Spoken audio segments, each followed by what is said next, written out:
우리가 어제 문화세에 대해서 잠시 공부를 했어요. 근데 문화세는 좀 특이하죠. 아버지가 굉장히 선한 사역을 했던 히스기야 왕인데, 아들이 왕이 되면서부터 아버지의 모든 그런 업적을 다 엎어버리는.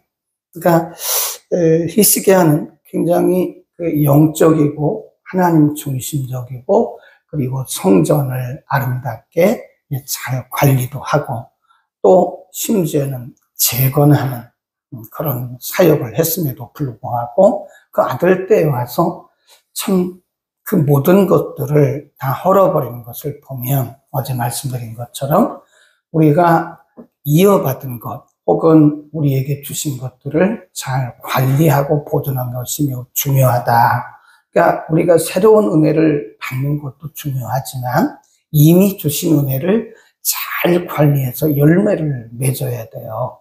그러니까 많은 분들이 은혜를 자꾸 더 받으려고 그러잖아요. 근데 은혜를 이미 주신 것도 아닌데 그 주신 은혜를 관리하고 열매를 맺어야 되는데, 자꾸 은혜를 받기만 하고 열매를 맺을 생각을 안 한다, 그런 생각을 해요.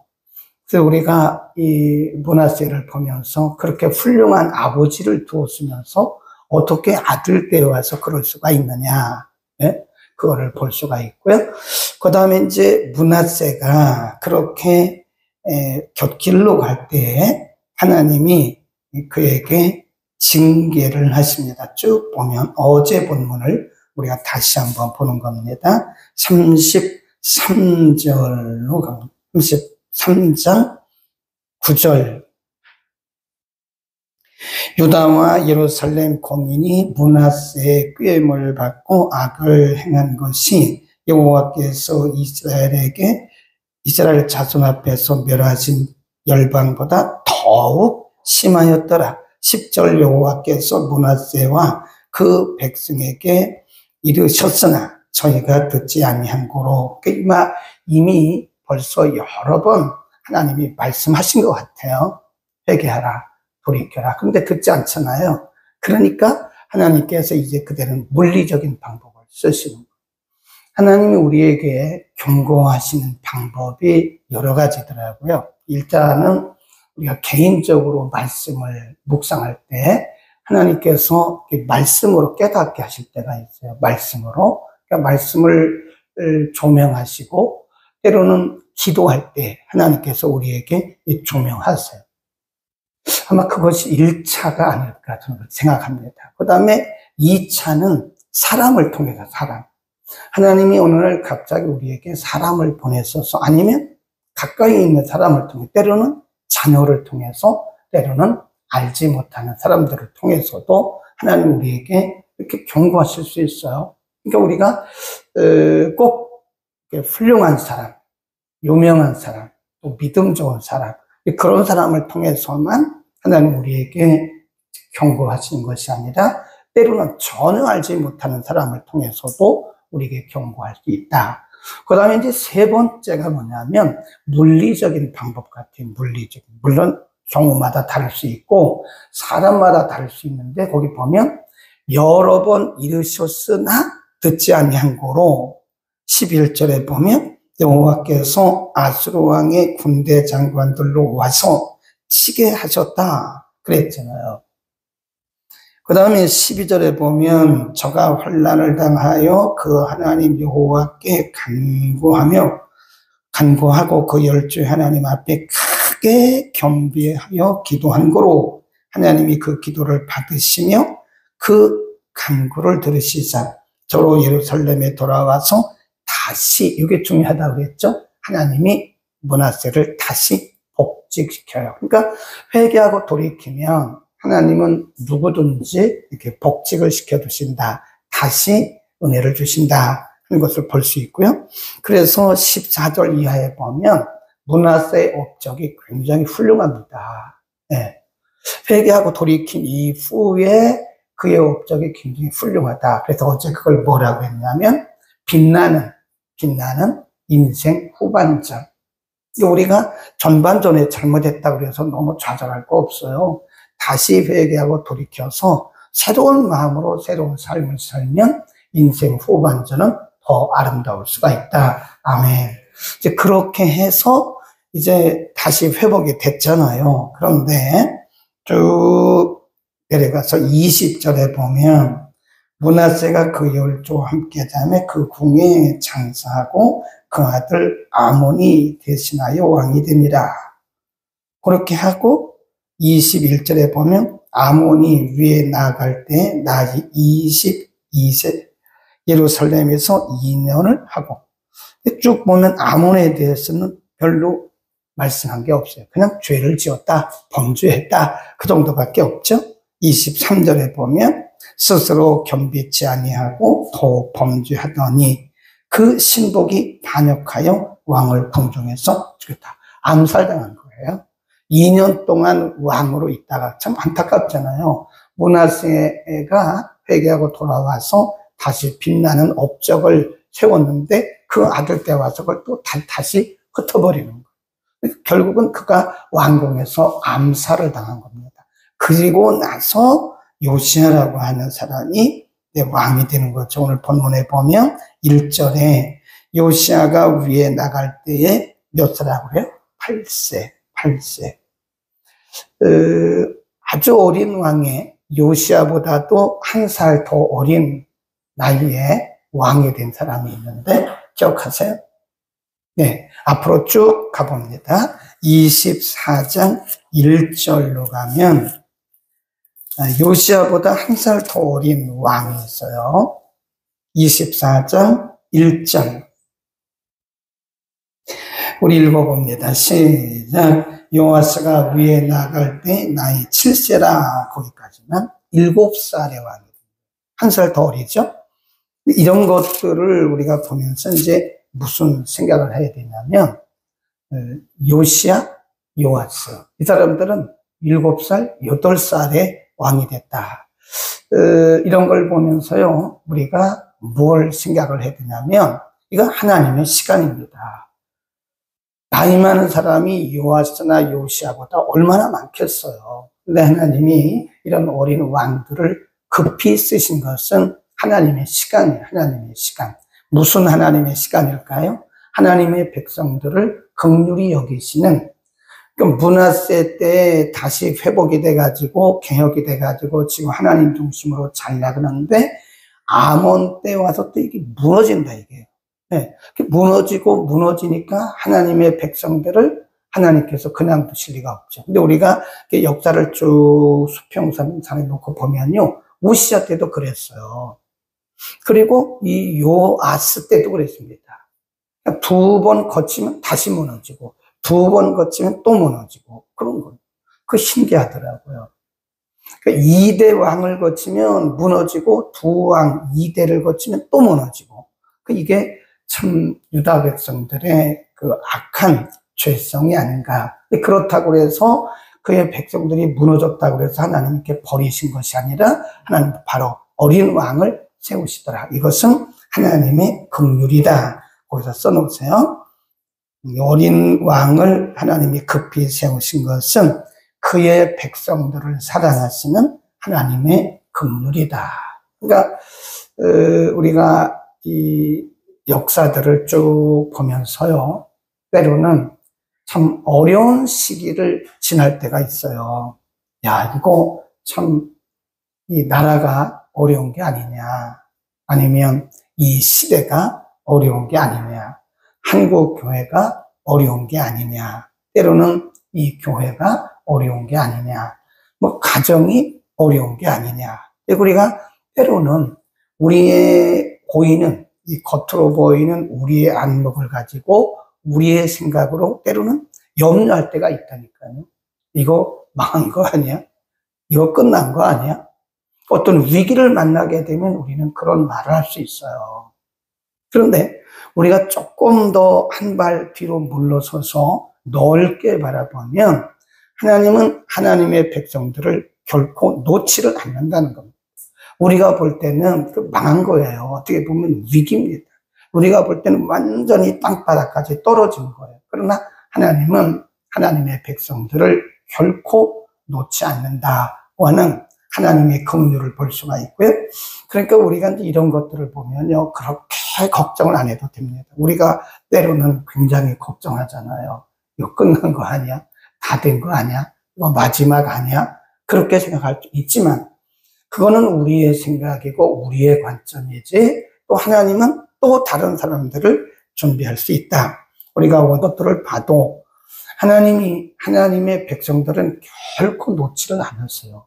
하나님이 예비하신 사람들을 통해서 하나님께서 하나님의 백성들을 세우신다. 그 다음에 요시야가 한 사역 업적을 쭉 보면 2절에 여호와 보시기에 정직히 행하여 그 조상 다윗의 길로 행하여 좌우로 치우치지 아니하고 오히려 어렸을 때 곧 그의 그 위에 있은 지 8년에 그 조상 다윗의 하나님을 비로소 구하고 12년이면 그가 이제 20살 될 때죠. 20살, 8살의 왕이 됐으니까 거기 그때 보면 쭉 나오는 게 성전에 있는 그 산당, 목상, 우상 이런 것들을 다 제거합니다. 4절로 가면 무리가 왕의 앞에서 바알들의 단을 회파하였고 왕이 또 그 단 위에 높이 달린 태양상들을 찍고 또 아세라 목상들과 아로 새긴 우상들과 부어 만든 우상들을 거기 보면 불살라 그런 표현이 많이 나오잖아요. 히스기야 왕 때도 성전 재건 또는 성전 정결 운동을 하기는 했는데 히스기야 왕은 그냥 갖다 버리는 일만 했거든요. 근데 이 요시야 왕은 좀 강하게 했어요. 강하게. 버릴 뿐만 아니라 다 불살랐고 찢고 그거를 또 가루로 만들어요. 불살라서 빻아서 가루를 만들어서 버리는. 그러니까 어떻게 보면 요시야 왕의 성전 정결운동은 거의 완벽에 가까웠다. 그냥 갖다 버리면 다시 가져올 수가 있잖아요. 그렇죠? 성전에 있는 이런 우상단지들을 갖다 버리면 또 이분들이 믿음이 약해지면 또 갖다 놓을 수 있잖아요. 그러니까 요시야 왕은 그런 것을 차단하기 위해서 갖다 버리고 그걸 불사르고 그다음에 가루로 만들어서 완전히 버리는 거의 완벽에 가까울 만큼 그는 성전 정결운동을 했다 하는 거죠. 성전 안에 이런 것들을 보면 요시야 때는 그렇게 성전 정결, 예수님도 성전 정결했죠. 오늘날에 와서 그러면 우리는 교회 안에 이런 것들이 있을 수 있어요. 지금 요시야 왕이 되면서부터 그 안에 발견되어지는 것들을 다 갖다 버릴 뿐만 아니라 불살르고 가루로 빻아가지고 버리잖아요. 교회 안에 오늘날 개혁이라고 하는 것은 물론 나 자신의 개혁도 포함을 합니다. 나 자신부터 개혁하고 그 다음에 가정도 개혁하고 교회도 개혁해야 되는데 요시야 때처럼 한다면 우리가 교회 안에 버릴 것이 많답니다. 교회 안에. 어제 잠깐 말씀드린 것처럼 인본주의, 상업주의 이런 것들은 완벽하게 버려야죠. 교회가 상업주의에 빠지면 안 되는 거죠. 인본주의, 사람의 생각으로 뭘 하려고 하는 인간의 어떤 방법과 수단을 다 동원해서 이렇게 하려고 하는 그런 인본주의예요. 어떤 분들은 꼭 그 회사를 운영하듯이 그러니까 회사에서 한 것처럼 교회에서 하려고 막 그러는 거예요. 그거 하지 말라고. 기도하시라고, 기도. 여기는 회사가 아니라. 그러니까 여기는 하나님의 거룩한 전이고 하나님의 성령의 인도를 받아야 하는 곳이기 때문에 그렇게 사람의 방법, 수단을 가지고 뭘 하려고 하면 그것은 오히려 하나님의 성전 안에 마치 그때 사람들이 우상을 갖다 놓는 것과 같은 비슷한 일을 하는 것이다. 뿐만 아니라 우리 교회 안에 꼭 우리 교회만 얘기하는 것은 아니고요. 현대 교회 안에 우리가 버려야 할 우상들이 있을 수도 있어요. 어쩌면 이 담임 목회자를 지나치게 하는 것도 우상이라고 봐요, 저는. 네? 어떤 사람이 교회에서 주목이 되면 안 돼요. 네. 아무리 헌금을 많이 하고 내가 아무리 교회에 공헌을 세웠어도 그것은 내가 한 게 아니고 하나님이 하신 것이다. 그래서 우리는 오늘날도 이 교회 안에, 성전 안에 어쩌면 칼빈이나 루터나 주인글이나 존 낙스나 이런 분들이 오셨을 때, 또는 예수님이 현대 교회에 오셨을 때 어떤 부분들을 지적하실 것인가 우리가 생각을 해야 됩니다. 어쩌면 그런 부분들이 현대 교회 안에 있을 수 있다, 그런 것이고요. 그 다음에 8절로 쭉 내려가면 요시아가 위에 있은 지 18년, 그러면 20살 때죠. 그 땅과 전을 정결케 하기를 마치고 그 하나님 여호와의 전을 수리, 거기 줄봅시다. 첫째 한 것이 성전 정결이고요. 두 번째 한 것이 수리입니다. 그러니까 그 시대에, 요시아 시대 백성들이 하나님을 떠났으니까 얼마나 성전을 등한시했겠어요. 등한시하죠. 우리가 하나님을 사랑하고 은혜가 충만하면 교회를 사랑합니다. 교회가 건물이 아니잖아요. 교회가 사람들이 모인 어떤 집단이 아니잖아요. 교회는 뭐죠? 그리스도의 몸이라고요. 그러니까 우리가 은혜가 충만하면 교회를 사랑하게 되어 있어요. 사랑하라고 말하지 않아도 스스로가 교회를 사랑하게 되어 있습니다. 이 교회를 함부로 하는 것은 그리스도의 몸을 함부로 하는 거예요. 그 당시가 그랬다니까요.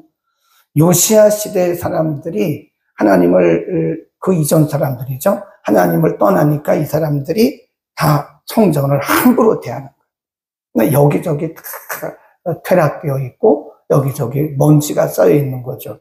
그러니까 요시아 시대에 와서 성전을 수리하는 일을 하는 것이다. 보면 9절, 저희가 대제사장 hil기야에게 나아가 전에, 하나님의 전에 연보한 돈, 이게 성전세입니다. 성전세를 저에게 붙이니 이 돈은 문을 지키는 레위 사람이 므낫세와 에브라임과 남아있는 이스라엘 사람과 온 유다와 베냐민과 예루살렘 거민들에게서 거둔 것을 활용하고, 이게 성전세예요. 성전세. 이런 것들을 그동안은 사용할 줄도 몰랐고 사용하지도 않았더라. 그 돈을 여호와의 전 역사를 감독하는 자의 손에 붙이니 저희가 여호와의 전에 있는 공장은 오늘날로 말하면 이제 그 성전 안에서 관리하는 자들, 그리고 수리하는 자들, 뭐 목수들, 석수들, 뭐 이런 분들이 있죠. 그분들에게 주었다. 수리하라고 말하는 거죠. 11절, 그 목수와 건축하는 자에게 붙여 다듬은 돌과 연접하는 나무를 사며 유다 왕들이 헐어버린 전, 거기다 줄봅시다. 성전을 다 헐어버린 거예요. 하나님이 없으니까 뭐 성전이 안중이라도 있겠어요. 성전을 마구 하는 거죠. 이제 그런 비유가 맞을는지는 모르겠는데, 우리가 가정에 가보면 가구들도 아주 비싸고 멋있는 가구들을 다 들여놨어요. 근데 교회 안에 있는 이런 거에 대해서는 별로 관심이 없어요. 꼭 맞는 비유라고 말하기는 좀 그렇겠지만, 우리 가정에는 모든 것들이 아름답고 훌륭하고 비싼 것, 좋은 것을 다 들여놓으면서도 하나님의 교회 안에는 하나님이 여기 임재하시고 성도들이 함께 모여서 예배하는 교회에 이런 성물에는 별로 관심이 없어요. 아이, 뭐 이렇다. 그렇게 말하기 전에 본인이 사다 놓으면 되잖아요. 그렇죠? 어떤 분들은 왜 교회 이런 거 이러냐, 이런 거 이러냐, 그렇게 말하는데, 그렇게 말하기 전에 정말 하나님이 교회를 사랑하신다면 내가 사다 놓으면 되는 거예요. 네. 우리가 사용하고 있는 이 그랜드 피아노잖아요. 이거 세미 그랜드라고 해요. 이 그랜드 피아노는 원래 굉장히 큽니다. 이만큼 오는 게, 그게 진짜 그랜드죠. 그랜드란 말은 크다, 그런 뜻이에요. 이거 세미 그랜드래요. 작은. 이거 우리가 산 거 아닙니다, 이거요. 이거 한 4, 5천 가요. 이 작아도요. 큰 거는 1억이 넘습니다. 근데 어느 날 전화가 왔어요. 예. 황장로님이라고, 목사님, 그 목사님 교회 피아노 이렇게 일자로 된 거, 그런 피아노 아닙니까? 근데 사실 그 피아노도 어떤 분이 그때 당시 굉장히 비싸게 주고 개인적으로 사다는 거예요, 그것도. 근데 그거 있는데, 목사님 그거보다 제가 어디 회사에 갔는데, 회사에서 신호에서 쓰는 건데, 신호에 예배를 안 드리는데, 그 피아노가 이제는 필요가 없다 그런다고. 그래서 바로 우리 교회가 생각이 났다는 거예요. 그래서 사가지고 별로 쓰지도 않았는데, 그 회사에서 신호 예배를 이제 안 드리게 되니까 이 피아노가 필요가 없게 됐는데, 그 순간에 우리 교회가 생각이 났다. 바로 전화해가지고 저한테 이거 가져가지 않냐고 바로 가져왔죠. 네, 바로 가져왔어요. 그런 거라니까요. 우리가 하나님의 전을 사랑하면, 우리가 하나님을 사랑한다면, 하나님의 전을 사랑한다면, 하나님의 전을 우리가 잘 돌보고 가꿔야 된다. 그런 거예요. 근데 그때 그런 말을 들을 수가 있는 거죠. 그 전을 소개하되 이런 걸 쭉 얘기를 하고요. 돈을 놓고도 쓰지 않은 것이죠.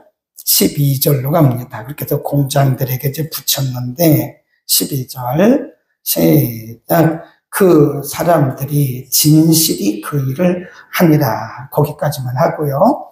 우리가 쭉 앞으로 나가서 이제 한번 다른 성경에는 어떻게 했나? 열왕기 하로 갑니다. 열왕기 하 22장이 같은 장인데 같은 내용을 기록했는데 열왕기 하 22장으로 갑니다. 5절, 7절을 봅니다. 601년 전후에 열왕기 하 22장 5절 같은 내용을 여기는 좀 더 구체적으로 길게 기록을 했어요. 5절 7절까지 시작. 여호와의 전 역사 감독자의 손에 붙여 저희로 여호와의 전에 있는 공장에 주어 전에 퇴락한 것을 수리하게 하되 곧 목수와 건축자와 미장에게 주고 또 제목과 다듬은 돌을 사서 그 전을 수리하게 하라 하니라. 그러나 저희 손에 붙인 은을 회개하지 아니하였으니 이는 그 행하는 것이 뭐하다고요? 진지다. 조금 굉장히 구체적으로 이전보다 더 구체적으로 기록을 했죠. 역대하에서는 진실이 행했다 그랬는데 거기에 나오는 내기가 7절에 보면 저희 손에 붙인 은을 뭐하지 않았다고 그래요? 회개란 말은 계산하지 않았다. 그 말은 그때 성전세를 받은 이 공장들이 성전 수리를 하는데 누가 감독하지 않아도 알아서 다 했다는 거예요.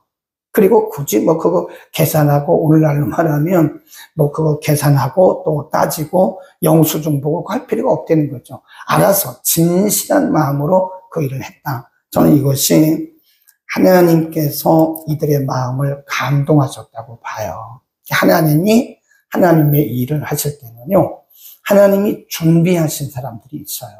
그분들의 마음을 감동하셔서 그분들로 하게 하시는 거예요. 그 전에는 성전 수리에 대한 관심도 없잖아요. 성전들 다 무너지고 먼지가 쌓이고 퇴락하는데 그런 부분에 대해서 수리할 마음조차 없었는데 요시야 왕이 성전 수리를 명하고 그리고 성전 안에 많은 성전세가 이렇게 쌓였음에도 불구하고 그걸 쓰지를 않은 거예요. 그거를 주면서 이렇게 쌓인 성전세를 주면서 이걸 가지고 성전 수리하라고. 근데 그때 그 성전세를 부여받은 사람들이 누가 어떻게 뭐 이렇게 감독하거나 돌보거나 그렇지도 않았고 또 얼마 쓴 거에 대해서 계산도 안 했다는 거예요. 계산도 안 했는데 그럴 만큼 그들이 신실하게 그 일을 했다. 그 말은 하나님이 준비된 사람들이 있다. 우리 불러더라 그런 뜻이 아니라 내 마음에 감동이 없을 때는 가만히 계시면 돼요. 응?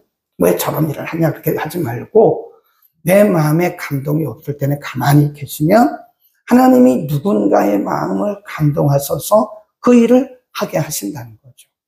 아멘. 그러니까 하나님의 일은 누가 하세요? 하나님이 하십니다. 네. 그러니까 내 마음에 안 든다고 그래서 또 내 계산에 그것이 맞지 않는다고 그래서 왜 저런 일을 하나 그렇게 하지 않아도 하나님은 하나님 본인의 하나님 자신의 일이기 때문에 하나님께서 예비하신 사람들을 통해서 일을 하신다. 하나님은 사람을 항상 예비하신다. 기도하겠습니다. 거룩하신 아버지, 나라가 그리고 신앙이 백성들의 신앙이 무너져갈 때 우리 하나님은 요시야라고 하는 어린 왕을 준비하셨고 하나님이 세우신 그 왕을 통해서 무너져가는 하나님의 성전을 다시 수리하게 하시고 무너져가는 유다 백성들의 신앙을 다시 세우신 것을 우리가 오늘 상고했습니다. 하나님의 백성들을 사랑하시는 하나님의 긍휼임을 우리가 믿습니다. 하나님의 성전이 폐락하고 하나님의 성전이 이렇게 뒷전에 물러가 무관심할 때도 하나님께서 거저두지 아니하시고 하나님의 사람들을 보내셔서 다시 수리하게 하시고 그 일을 하는 과정에서도 하나님이 예비하신 사람들을 통해서 계산하지 않아도 될 만큼 진실하게 하게 하신 것을 보면서 하나님의 일은 하나님이 하심을 우리가 다시 한번 확인합니다. 우리의 공동체가 한마음이 되어서 하나님의 거룩한 일을 하게 하되 하나님의 사람들을 준비하시고 하나님의 사람들의 마음을 감동하셔서 아름답고 거룩한 믿음의 공동체를 이뤄나가도록 하나님 축복하여 주옵소서. 하나님께서 우리의 마음을 감동하실 때 우리가 결코 주저하지 않게 하시고 하나님의 일을 게을리하지 않게 하옵소서. 하나님이 필요하셔서 우리의 마음을 감동하신 것이므로 우리의 계산을 앞세우지 않게 하시고 우리의 생각을 앞세우지 않고 우리가 온전히 순종하는 하나님의 귀한 백성들 다 되게 하시고 이런 말미암아 이런저런 사람들을 통해서 하나님의 거룩한 교회, 하나님의 거룩하신 공동체가 이루어져 가게 하옵소서. 오늘도 하나님의 주신 마음을 따라 헌신하고 수고하는 우리의 지체들이 참 많습니다. 하나님 저들을 축복하여 주옵소서. 가정에 복을 주옵소서. 자녀들에게 복을 주옵소서. 예수 그리스도의 이름으로 기도드립니다. 아멘.